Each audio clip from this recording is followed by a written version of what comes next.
Hugh Hefner died. Which is a sorry state of affairs, really, isn't it? But he was in his 90s.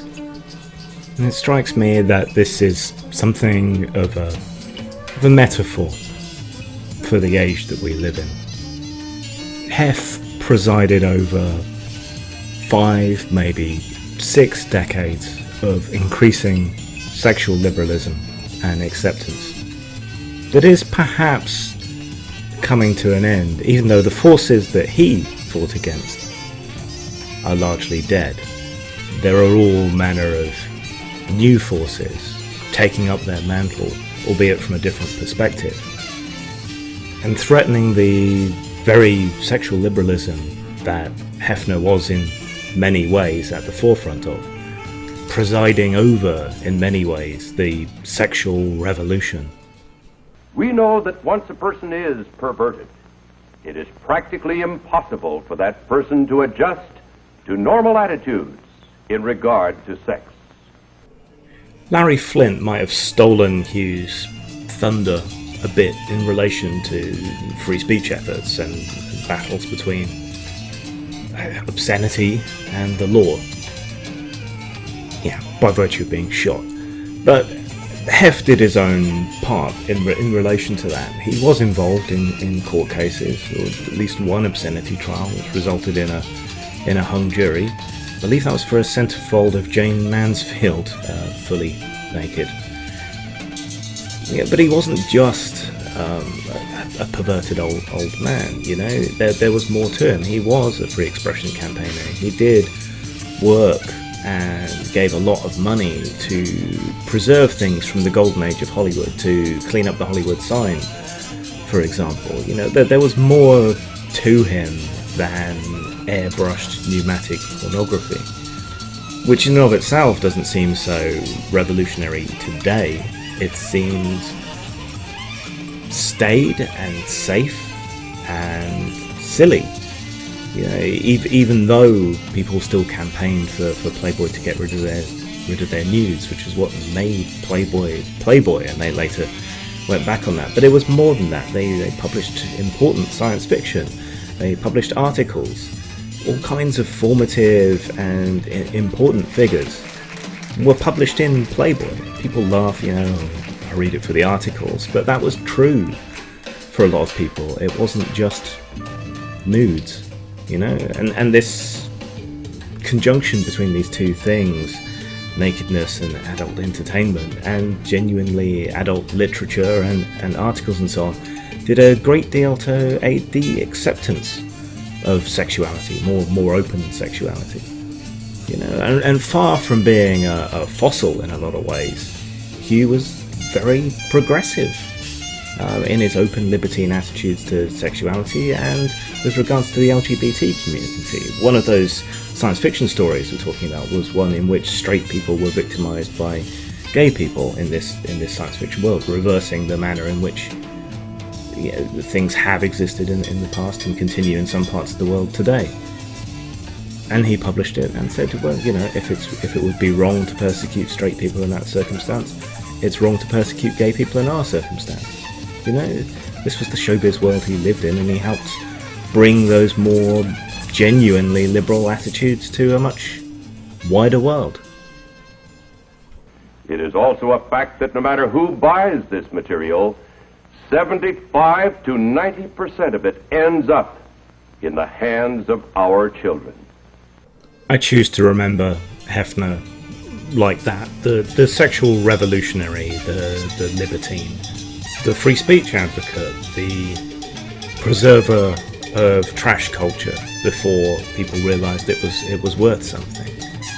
You know, the guy who believed that adult and adult work could live side by side.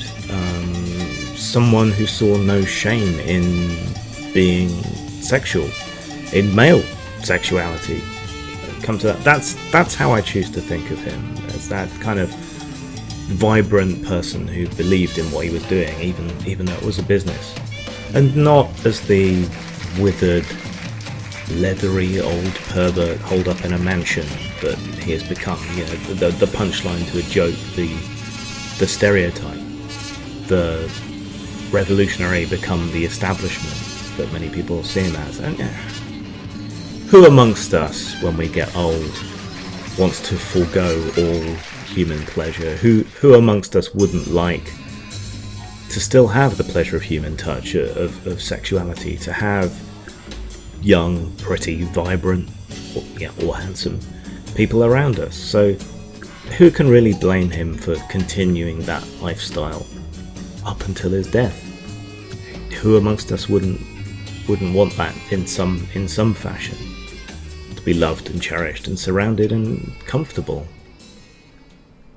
This moral decay weakens our resistance to the onslaught of the communist masters of deceit. Playboy never really adapted to the internet age. In many ways, the process of sexual libertinism that it had in many ways kicked off, or at least legitimized, cleaned up, made palatable. In many ways that overtook and outstripped it, particularly the advent of the internet.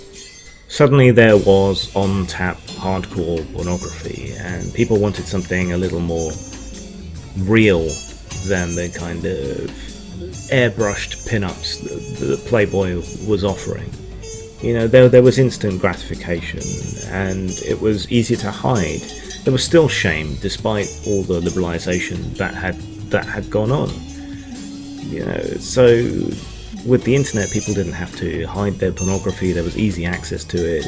It was free, or if you subscribed, it could be hidden. These were ways of avoiding the shame that things like Playboy and so on attempted to undermine or to circumvent in many ways. But they couldn't keep up.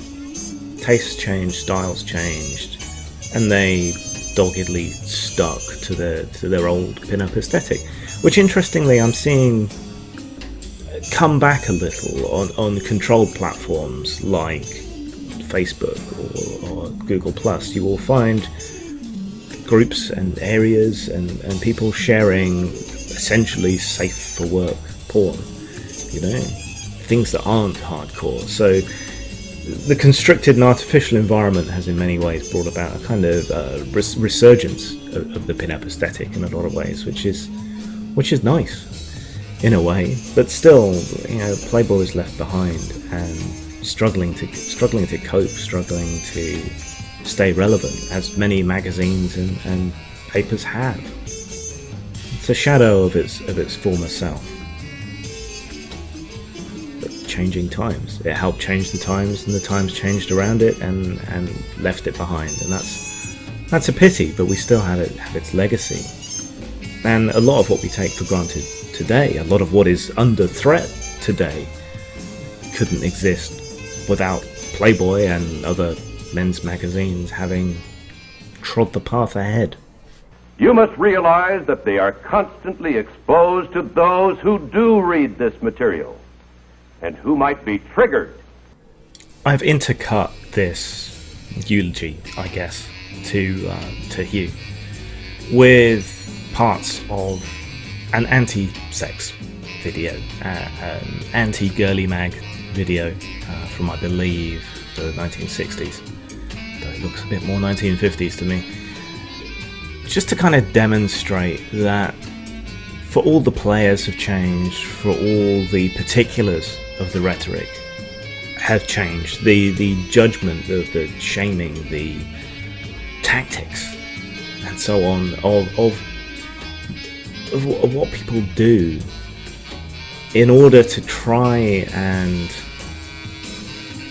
silence, remove pornography and other forms of problematic expression. It really hasn't changed that much. You don't need to change the words that much. You don't need to change the spurious science and the way in which they apportion blame very much to see that this is all still very, very relevant today.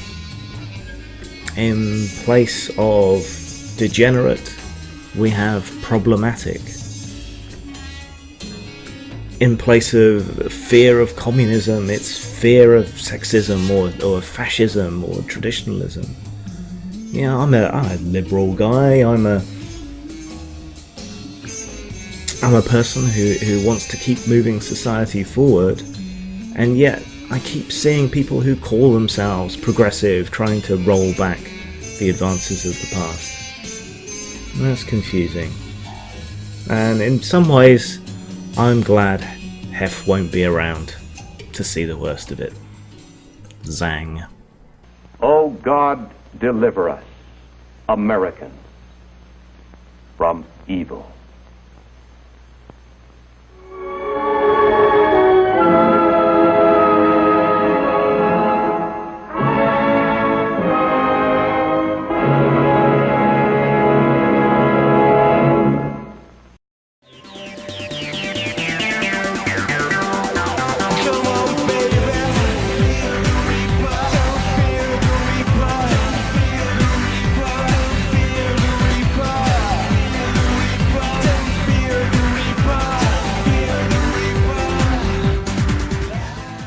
What are we alive for except to grab all the kicks we can? Sex, that's a kick. Sure, damn good one.